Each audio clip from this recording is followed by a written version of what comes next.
Assalamualaikum warahmatullahi wabarakatuh. Halo anak-anak, bagaimana kabarnya hari ini? Alhamdulillah, semoga selalu dalam keadaan sehat walafiat dan juga baik ya.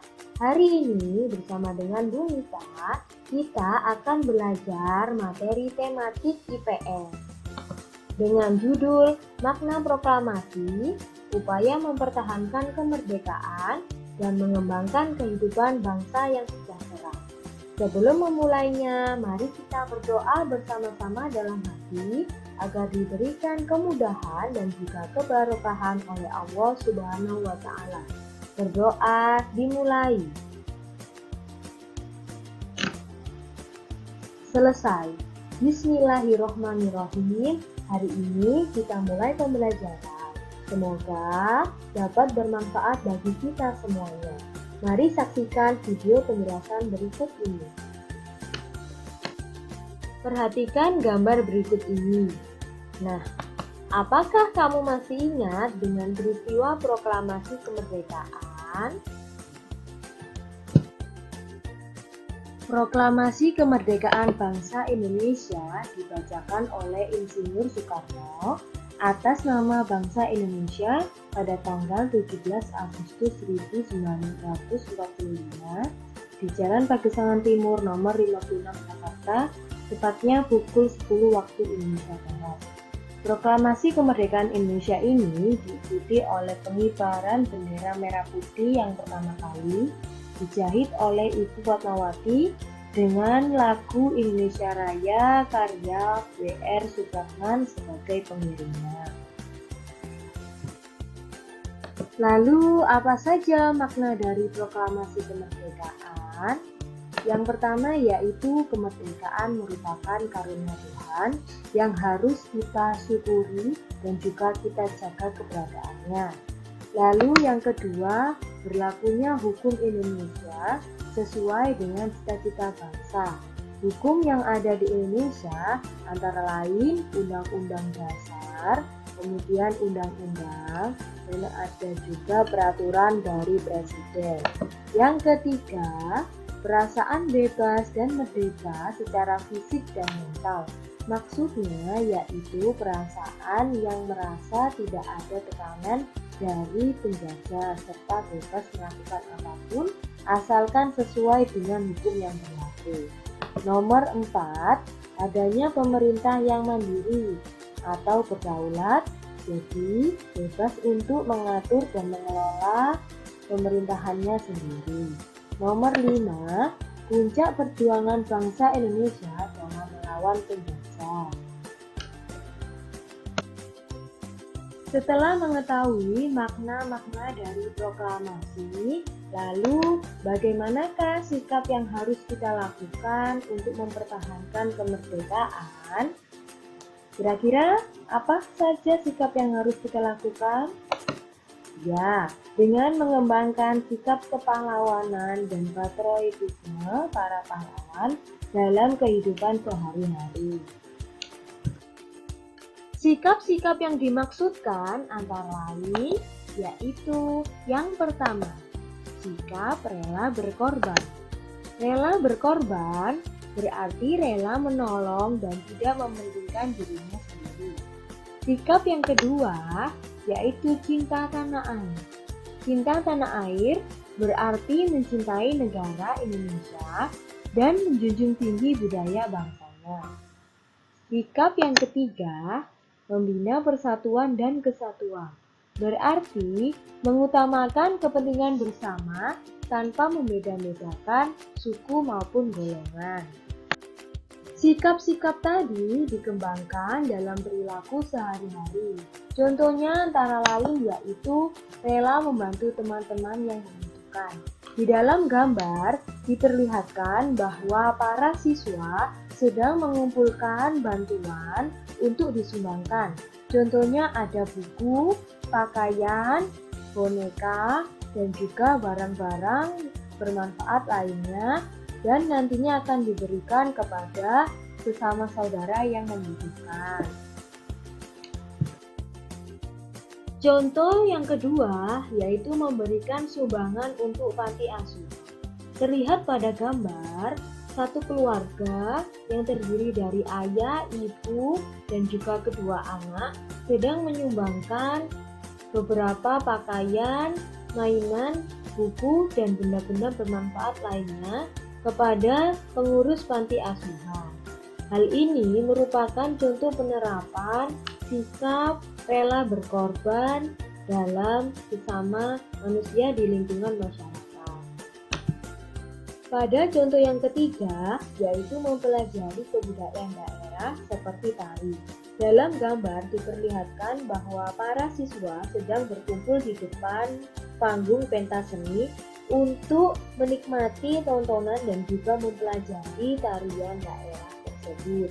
Dalam contoh ini, sikap yang dikembangkan adalah sikap cinta tanah air di lingkungan sekolah.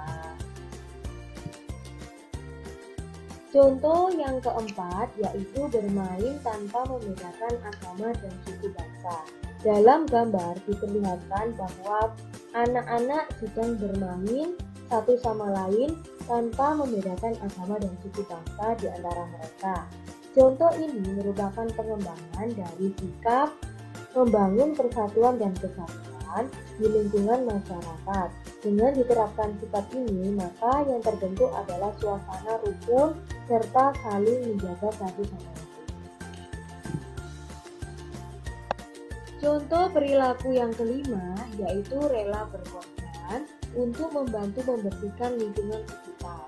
Dalam gambar diperlihatkan bahwa sesama masyarakat bekerja sama untuk kerja bakti dalam membersihkan lingkungan sekitarnya. Mereka mengorbankan waktu dan juga tenaga untuk dapat membersihkan lingkungan secara bersama-sama. Dengan bekerja sama, maka pekerjaannya akan menjadi lebih mudah serta lingkungan menjadi lebih bersih. Selain itu, kerukunan akan otomatis dapat terjalin di antara mereka. Pengembangan sikap yang diterapkan dalam perilaku tersebut adalah rela berkorban dan juga membina persatuan dan kesatuan di lingkungan masyarakat. Semua perilaku yang dikembangkan dari sikap-sikap tersebut dilakukan untuk mencapai tujuan kemerdekaan bangsa Indonesia sendiri. Seperti yang dicantumkan dalam pembukaan Undang-Undang Dasar 1945 dalam alinea keempat, antara lain yaitu A. Melindungi segenap bangsa Indonesia dan seluruh tumpah darah Indonesia. B. Memajukan kesejahteraan umum. C. Mencerdaskan kehidupan bangsa. Dan D. Ikut melaksanakan ketertiban dunia yang berdasarkan kemerdekaan, perdamaian abadi, dan keadilan sosial bagi seluruh rakyat Indonesia. Setelah mengetahui tujuan-tujuan dari bangsa Indonesia yang termuat dalam alinea keempat pembukaan Undang-Undang Dasar 1945, kita bisa mengetahui bahwa harus melakukan pengisian dan juga pemertahanan kemerdekaan. Nah, tujuan dari mengisi dan juga mempertahankan kemerdekaan adalah untuk mewujudkan masyarakat yang sejahtera. Hal ini merupakan tujuan utama dari alinea 4 pembukaan Undang-Undang Dasar 1945. Seperti yang sudah kita ketahui bersama, kesejahteraan masyarakat adalah tujuan utama suatu negara.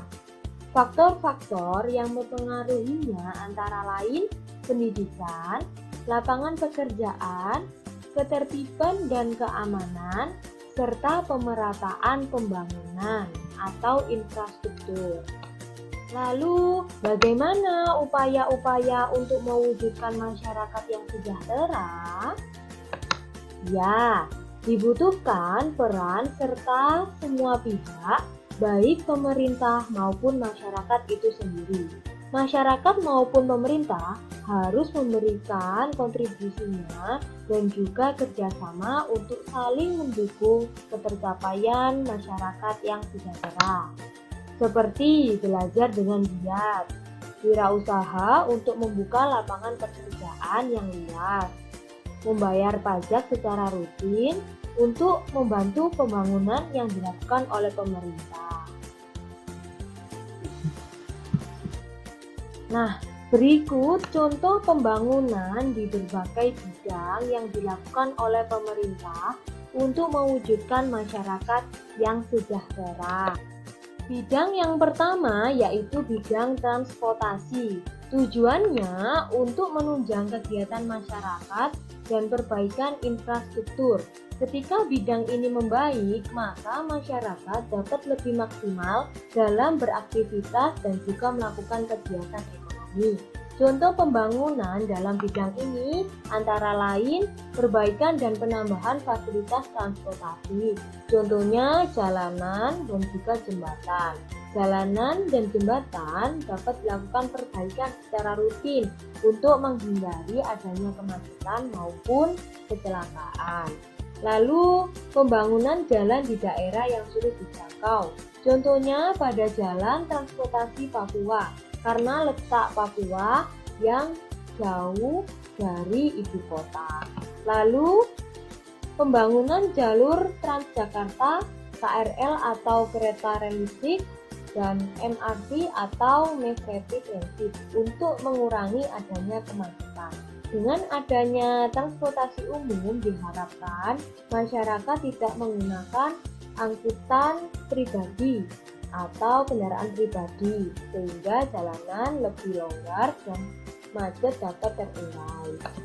Kemudian pembangunan tol laut yang menghubungkan pelabuhan-pelabuhan besar di Indonesia. Tujuannya tentu untuk memudahkan jalur transportasi antar pelabuhan. Yang terakhir, pembangunan bandara-bandara baru di Indonesia. Contohnya bandara di Medan, Sulawesi Tengah, dan juga Papua Barat, Bandara Udara Sentani Jayakarta. Tujuannya tentu untuk memudahkan transportasi jalur udaranya. Pada bidang yang kedua, yaitu bidang pendidikan. Tujuannya untuk mencerdaskan kehidupan bangsa dan juga meningkatkan kualitas sumber daya manusia. Dengan pendidikan diharapkan manusia yang terbentuk adalah generasi yang memiliki jiwa-jiwa kreativitas dan juga mandiri sehingga dapat memajukan kehidupan bangsa melalui ide-ide yang cemerlang seperti membuka wirausaha. Contoh pembangunan dalam bidang ini antara lain membangun gedung sekolah dan fasilitas penunjang. Contohnya kelas, perpus, dan tempat ibadah. Karena seperti pada gambar, masih banyak saudara-saudara kita di daerah yang tertinggal, masih kekurangan adanya kualitas pendidikan yang baik. Lalu contoh selanjutnya memberikan beasiswa, bantuan pendidikan kepada siswa, dan program wajib belajar 12 tahun. Bantuannya biasanya disalurkan dalam bentuk biaya pendidikan dan juga buku-buku, sehingga kebanyakan tidak secara tunai atau uang langsung. Wajib belajar 12 tahun berarti dari jenjang SD sampai jenjang sekolah menengah atas atau SMA. Kemudian meningkatkan kualitas pendidik melalui berbagai pelatihan dan program guru terdepan. Para guru diberikan pelatihan-pelatihan agar memiliki kualitas sehingga dapat menularkannya kepada anak didiknya.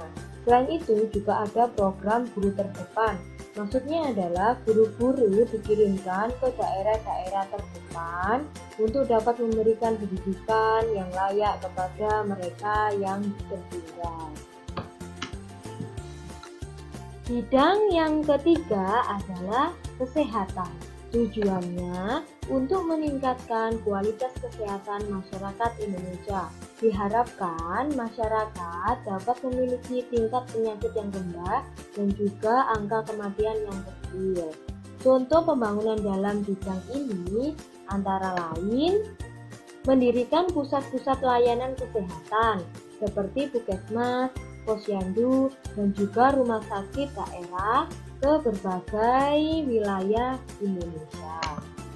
Lalu menyediakan jaminan kesehatan bagi yang kurang mampu, seperti Kartu Indonesia Sehat yang dinaungi oleh BPJS Kesehatan. Dan mengadakan penyuluhan kesehatan kepada masyarakat agar masyarakat terhindar dari berbagai macam penyakit. Bidang lainnya yaitu pariwisata. Tujuannya untuk meningkatkan devisa negara sehingga dapat menjadi tambahan penghasilan. Contoh pembangunan yang dilakukan dalam bidang ini antara lain mempromosikan daerah-daerah wisata di Indonesia melalui pameran maupun media digital seperti poster. Lalu membangun sarana pendukung transportasi, contohnya jalan dan juga alat transportasi di sekitar daerah pariwisata untuk menarik pariwisata agar datang ke tempat tersebut. Selain itu, dengan memperbaiki kualitas pariwisata, seperti membersihkan, merawat, dan juga memberikan pemandu wisata yang dapat menjelaskan tempat wisata secara rinci dan juga tepat. Pada bidang selanjutnya yaitu ekonomi, untuk meningkatkan kekuatan ekonomi dan keadilan sosial. Contoh program yang dilakukan oleh pemerintah antara lain memberikan pendampingan modal usaha dengan cara memberikan pinjaman, lalu kemudian mengadakan pelatihan untuk mengelola pinjaman tersebut agar mampu berkembang. Contoh lainnya, stabilitas harga kebutuhan pokok seperti beras, gula, dan lain-lain. Pemerintah mengatur harga kebutuhan pokok agar tidak terjadi kenaikan harga yang terlalu tinggi dan bisa dicapai oleh seluruh warga negara Indonesia tanpa terkecuali. Kemudian stabilitas harga bensin di seluruh wilayah Indonesia, contohnya premium, solar, dan lain-lain. Di seluruh wilayah Indonesia, harga BBM dijual secara rata harganya.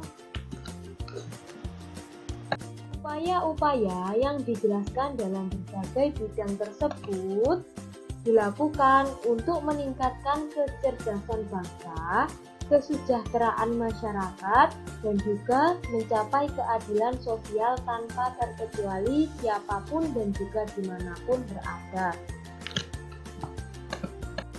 Setelah memahami berbagai penjelasan tadi, tugas kalian yaitu yang pertama, tuliskan 4 upaya yang dilakukan pemerintah dalam mewujudkan masyarakat yang sejahtera. Yang kedua, tuliskan 3 peran serta dari masyarakat dalam mendukung pemerintah untuk mensejahterakan bangsa. Yang ketiga, tuliskan 3 peran serta yang kamu lakukan dalam mewujudkan masyarakat yang sejahtera. Peran serta artinya yaitu upaya yang dilakukan. Jangan lupa dikerjakan di buku tulis dan difotokan kepada masing-masing wali kelas.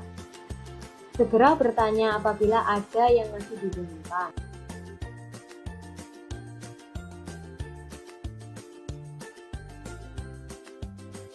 Alhamdulillahirrabbilalamin, usai sudah pembelajaran jarak jauh kita hari ini. Terima kasih sudah mengikutinya. Mohon maaf apabila ada kesalahan. Ini kita akhiri dulu. Wassalamualaikum.